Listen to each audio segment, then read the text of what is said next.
Well, hello people, so it's Peter here, down in the old man shed. It's coming up to 4:45 on a Tuesday afternoon. We've got snow here in southeast London, shock horror. Probably brought London to a halt, I don't know. More than likely, you know what us southerners are like. Oh dear, anyway. Didn't come down here yesterday because it was so cold. And then I had a phone call from Alan this morning, Dragon Junction, and he was sitting in his shed. I said, "Well, what are you doing in his shed? It must be cold." He said, "No, it's lovely, got the heater on."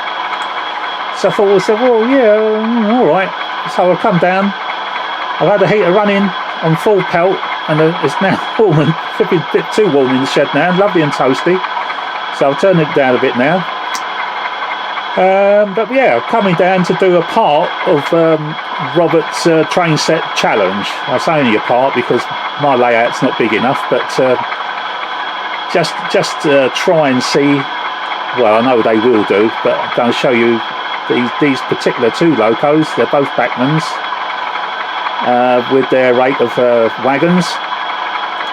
Everything's fitted with Hunt couplings, guys, and we'll see what they're like. Well, we know where they're good at pulling, but we'll see what they're like when they're pushing. And what I'll do, once they go round a few times, I will just literally hit the reverse button and let the loco slow down and stop and go in reverse. And we'll see whether or not the wagons behave. There's not many, there's only 8 on each rake. These ones, the IOA wagons, they've got a resin load in them, so that makes them quite heavy. They're Dapols, and these are Dapols, the typical rail wagons as well. They've got the rolls of steel inside, so that gives them a bit of weight.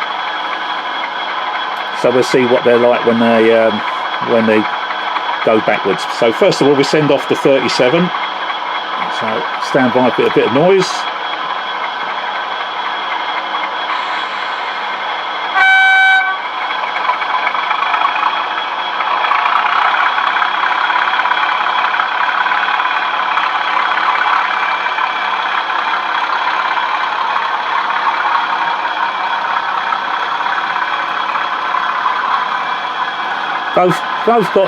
Both rakes of wagons have got an end of train lamp on the back, so there's a little bit of friction on the very last wagons because of the pickups to give power to the end of train.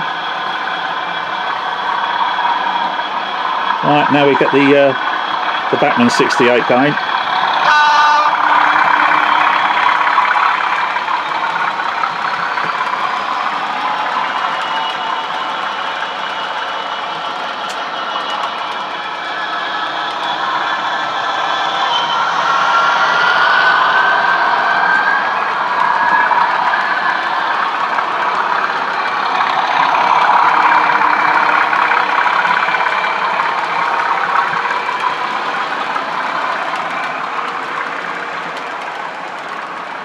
So what I love to do, really, come down here, guys, and play trains, you know. I've got no projects on the go at the moment. The layout, despite all the bad weather, running absolutely fine, as you can see.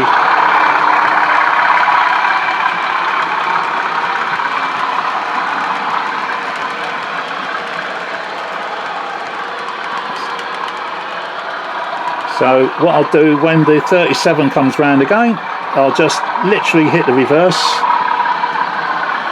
And I want you to look at the wagons and see how much movement is between each wagon when it changes direction. So I've changed directions, so it's going to have to slow down and come back.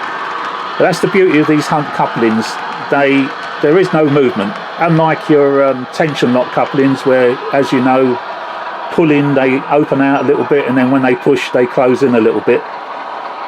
The only movement you'll get on these wagons is what bit of play there is actually on the bogies. You do not get any movement on the couplings themselves, obviously, and that just helps everything behave itself, even on the loco. And these two locos, being Bachmann, the coupling is fantastic because the coupling is fixed to the moving bogie. Unlike the Hattons, the Helgen over there, the Dapol 68s, Hornby's 67s and Class 60s, they've got that coupling which is on a spring, so that when it goes round the corner, it gets pulled out either to the left or to the right, doesn't it? And then in theory, when it's back on the straight, it ought to self-centre again. But of course it never does, because depending on the weight of the rake of wagons you're pulling, it stops it from the springs not strong enough to pull it back to centre. And then you get the same thing in reverse, that when it's pushing, it collapses in on itself because it's not staying in the centre. And therefore you will get a little bit of reduction between the buffers. And on my tight radius curves, which is a second and a third, you could get buffer lock because it's moved back enough to get behind the buffer, and therefore when it straightens up it will just derail it. Doesn't happen on the backmans. Obviously no problem when it's pulling, can do it all day, but it's the pushing. Right, I'm going to change the 66 and see what we get. So once your next starts coming through the tunnel, you can see the other one's doing it. No, right, it'll just do it all day, hour after hour, no problem. Right, I'm going to do the other one now. She's coming through. So change direction, and I've got it set up to be a heavy loco, so you won't see any red lights on this one. That's not because I can switch them, it's because the switch in the fuel tank underneath the loco, I've turned it off. Right, you didn't see any movement in the wagons, did you, when it goes back? So same speed, going backwards as she goes forwards.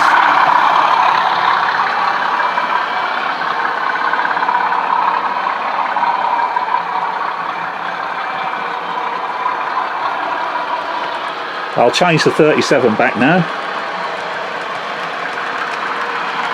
Literally just changed it.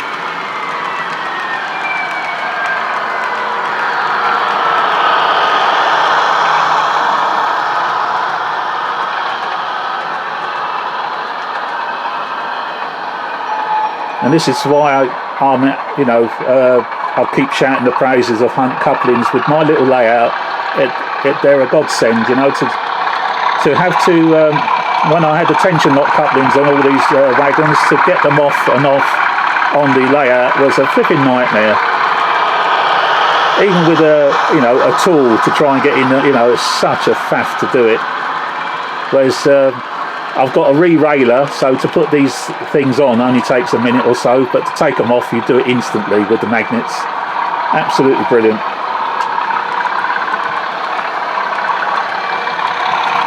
Right, so the 37's going round as she will. No problems whatsoever. Here's the 66 yet again, coming round.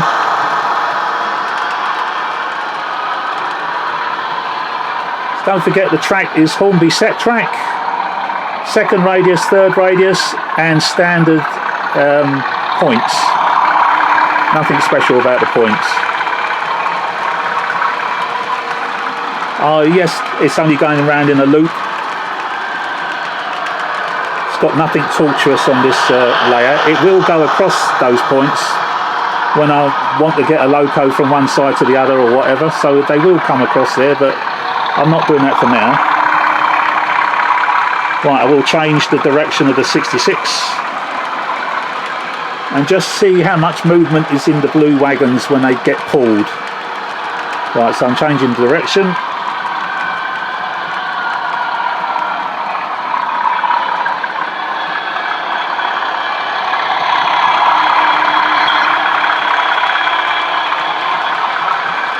See, there is no movement. If there is, it's just a little bit of play that's actually in the bogies themselves.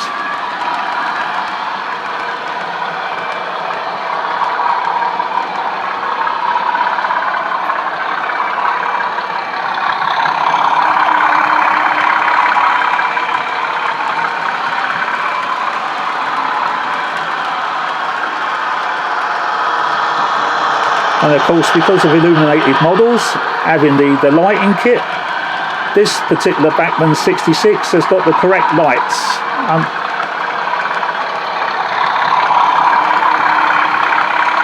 You see them nowadays when they've had the new Y-Pack lights fitted, you get all 4 lights are now on.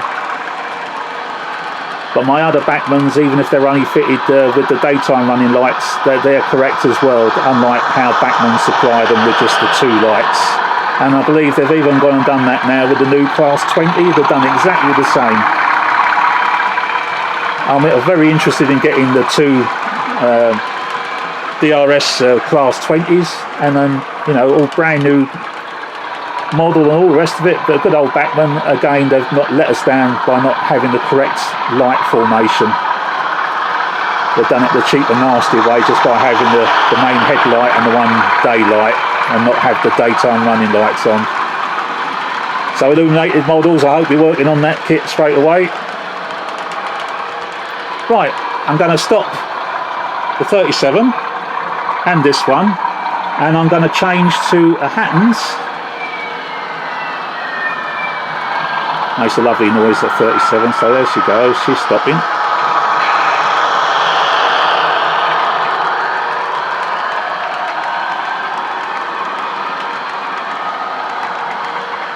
Turn her off.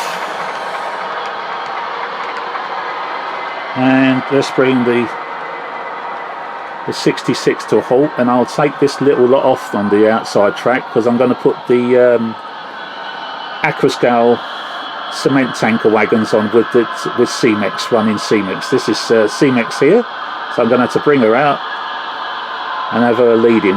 Now I know she will pull.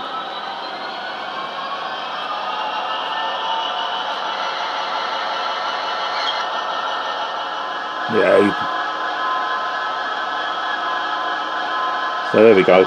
Incidentally, Bachmann Hattons. All right.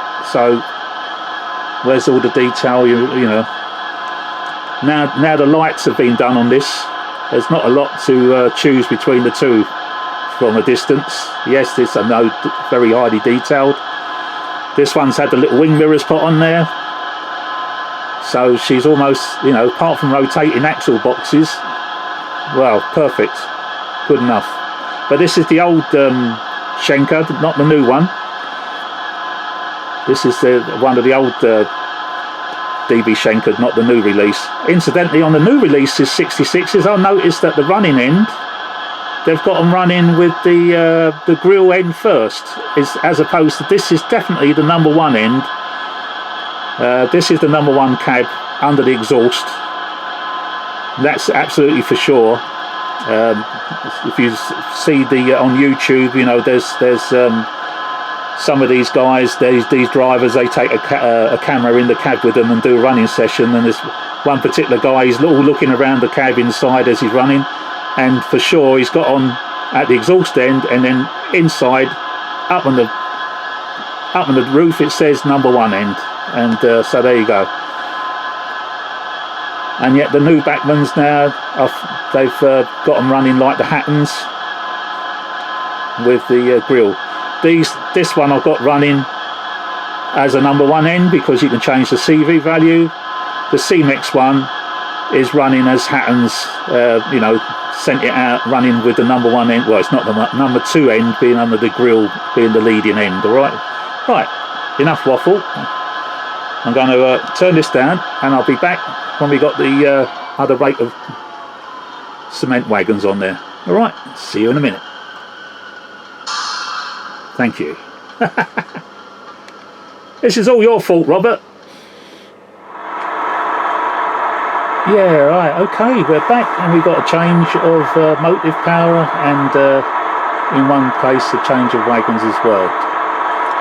So we have the C-Mex pulling cement wagons, 15 of them. These are the Aquascale wagons. They're very light, very finely detailed, but they've had the tension lock couplings removed and put the Hunt couplings on. So she's fitted with Hunt couplings. This one, we've still got the IOA wagons, but this time being pulled by Destroyer, as it does sometimes in real life as well. It doesn't always pull the passenger coaches. So we send Destroyer on her way.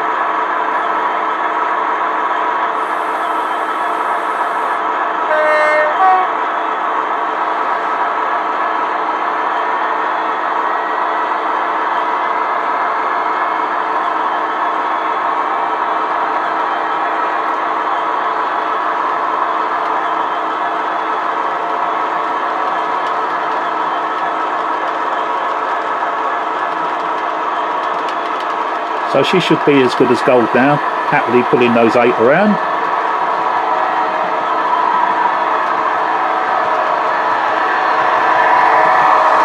And I'll get the C-Mex going.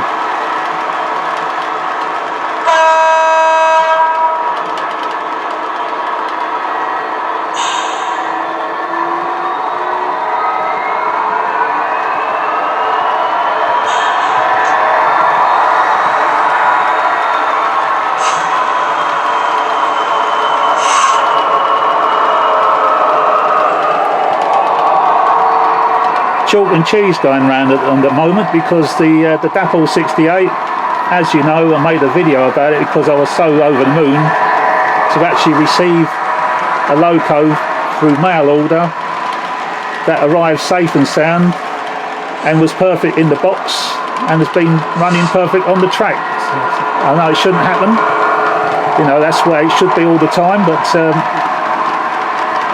the C-Mex, the Hatton 66 coming round in a minute, that certainly didn't run out the box.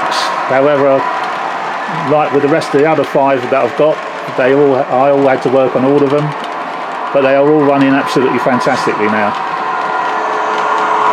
But yeah, chalk and cheese. One was ready to run within 10 minutes of receiving it and putting a sound chip and speaker in there. She was running. The other one spent a day having to get ready before she was running properly. But she's a beauty now. Right, what I will do is, now these ones are fitted, not the wagons, it's the locos that are fitted with the dodgy, well, they're not dodgy couplings, but I don't like them. And they give you problems. So we'll see what happens. I'm going to just send the C-Mex in reverse. And we'll see what she's like at pushing 15 wagons backwards. And these are as they come from Aquascale, apart from changing the coupling. There's no more weight being added.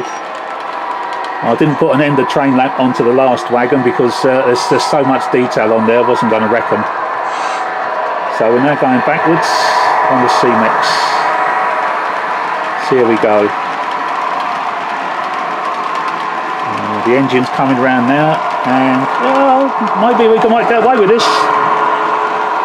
Going around at the same speed as she was going forward.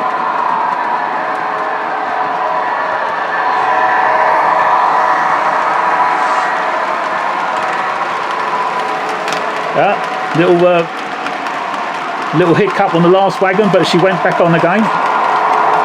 So that's the very first wagon, didn't like it. I don't know why.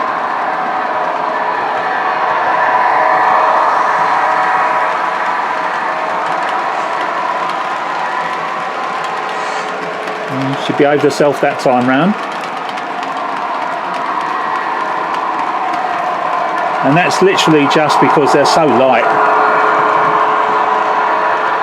But they run perfectly going forward, so if you've got a little bit of shunting, I suppose they could put up with it. However, I'm not making them go across points, so maybe this is not a real good test, but I don't care. I said it would be a partial Roberts challenge, alright?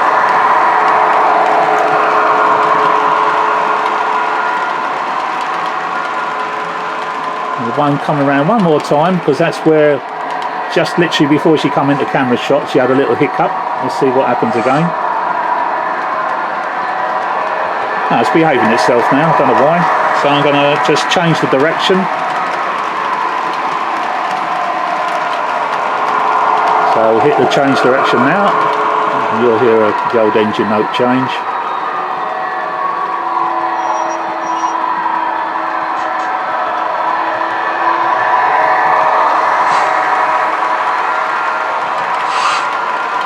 All good.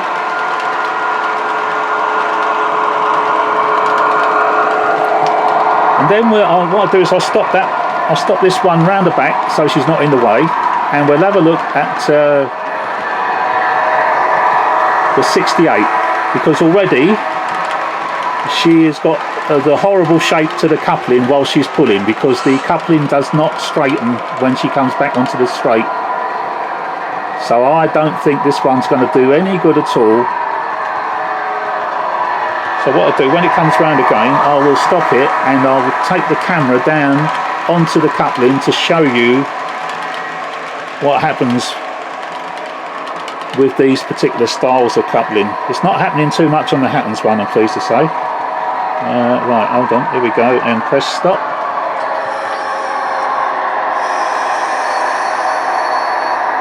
Right, so I've stopped it, but I just need to take it a little bit forward. So I'm not doing it, I'm not touching it, but you will see when I bring the camera down onto it why I don't like this style of coupling on these locos, but unfortunately quite a few manufacturers are doing it now. So right, just going to stop it in the camera, in the shot, and then I'll take the camera over to it. So stand by for a little bit of movement.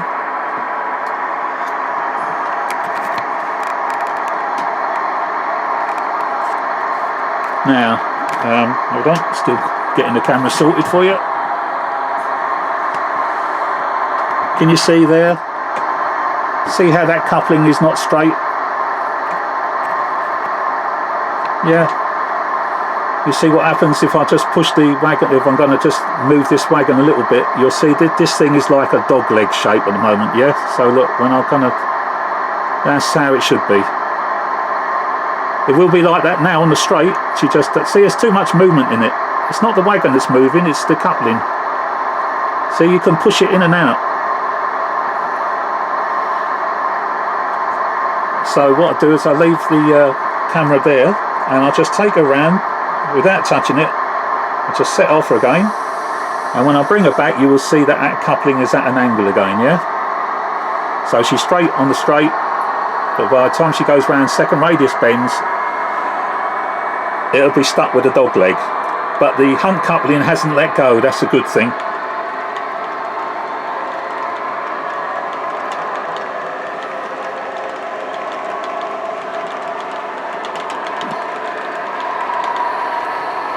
Right, bring it round and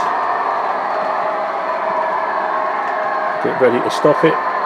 She's coasting in. Is she going to get there? Or do I need to put the brakes on? No, it looks like it's alright. Put the brakes on. Look at that. That horrible dog leg. Okay. So what I'm going to do, I'm going to straighten it again by just letting it go forward. There we are. So I'm going to move it forward just an inch so it takes up the play. And then I'm going to move it backwards and we'll see what happens. And this is why I possibly won't trust this one to be able to push. And it's not the wagon's fault, it's the mechanism that's on these locos. So change direction, send it on its way.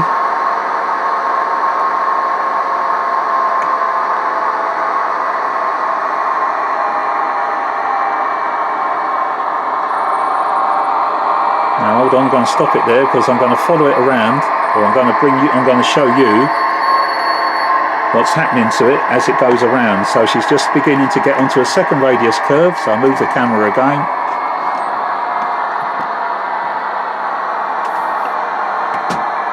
And you can see this buffer here is already getting behind the wagon, because let's see what happens a bit more.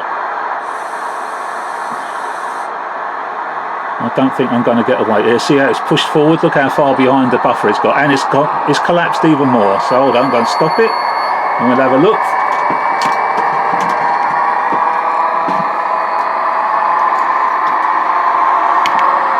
And you can see the coupling's been pushed over. The one on the wagon here, it's pushed it over there. You can see the buffer is well behind the buffer there. So when that comes to straighten out, I think we would be on a hiding. So I'm going to change direction and see what she's like as she pulls. Will she get buffer lock? You see the amount of movement on that? So she's all right pulling. And look at that, it doesn't even straighten up. But the coupling doesn't let go. The magnets are so good, it doesn't let go. Oh well, there you go. So I'm not even going to attempt to do it on that one, and it's not down to the wagons, because you saw those wagons go in reverse with the Bachmann Class 37 where the coupling is better.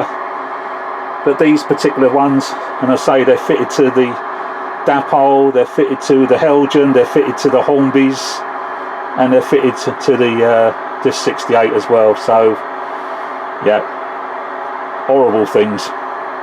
Hey ho. Right, okay, we're back, and just letting them run around now as they should be.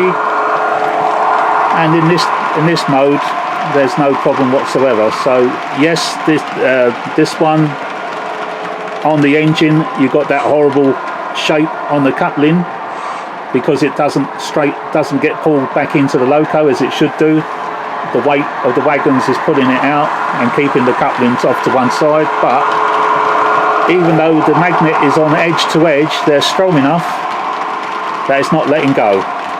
So I can happily just have the thing running, you know, round and round and round, no worries. And of course, the Bachmann one, the Hattons one, well, she performed very well, didn't she? It was, in actual fact, it was the very first, or would have been the first and last of the tankers that had a little hiccup, but she derailed herself quickly before she came into shot.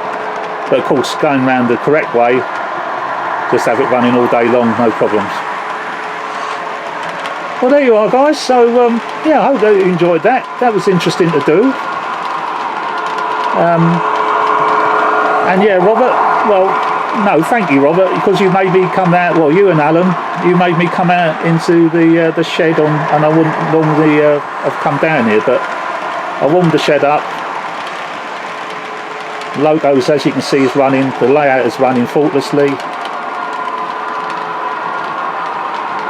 So yeah, thanks for making me come down here and play trains, but I'm going to call it a day and go back in now.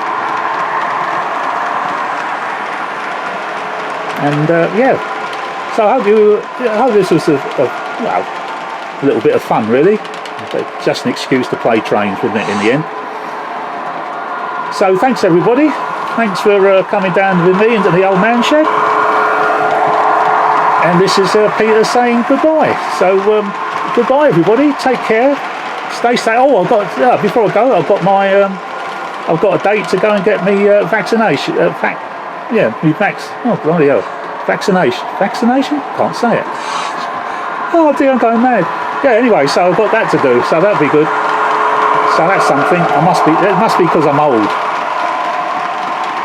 So I've got to do that. So yeah, you lot stay safe and keep making the videos. I need something to watch, you know, when I'm not playing trains myself. All right. So bye bye everybody. Bye bye from Peter in the man shed. Bye bye for now. Bye.